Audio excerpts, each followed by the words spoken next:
Professor Anwar Jamal Sai सारे वसेब दी जानी पहचानी शख्सियत, मुल्तान की पहचान। प्रोफैसर अनवर जमाल साईं नामवर शायर हैं, उर्दू पंजाबी ज़बान उन्होंने काफ़ी किताबां छप चुके हैं। तनकीद तहकीक उन्होंने खास मैदान हैं।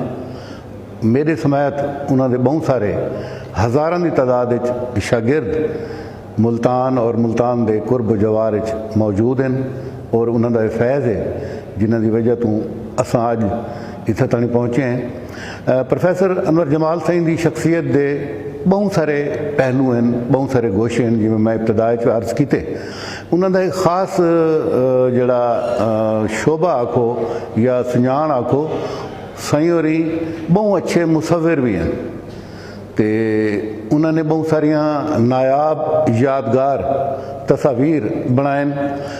मुल्तान तो शायद थीवन वाले अदबी जरीदे पीलू के टाइटल भी बहुत खूबसूरत अंदाज सारे अदब लिटरेचर को पढ़ने वाले शायकीन ने डिठे हो सन।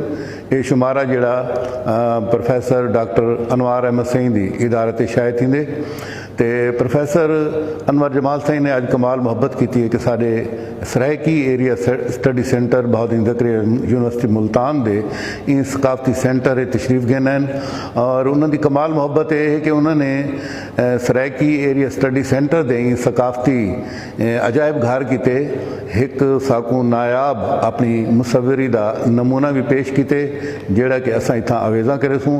असा उन्होंने बहुत शुक्रगुजार हैं। असा इस मौके पर उन्होंने तासुरात भी जानना चाहूँ कि उन्होंने इन सकाफती सेंटर का विजिट किए और उन्होंने एक किमें लगा। सरायकी एरिया स्टडी सेंटर बहुत अहम और बहुत ज़रूरी शोबा है इस खिते का, क्योंकि ये सारा वसेब जो फैला हुआ है बहुत दूर तक, और सरायकी वसेब में मौजूद जो अहले इल्म, अहले अदब, शायर, अदीब, फ़नकार, आर्टिस्ट मौजूद हैं, उनकी इल्मी तशफ़ी के लिए ये शोबा बड़ा काम कर रहा है। मैं समझता हूँ कि सरायकी ज़बान हमारे ख़िते की बड़ी ख़ूबसूरत, मीठी, प्यारी और उसके अंदर सकाफ़ती जो विरसा है और सकाफ़ती जो ज़ख़ीरा है वो इतना वसी और इतना कीमती है कि उस पर जितनी भी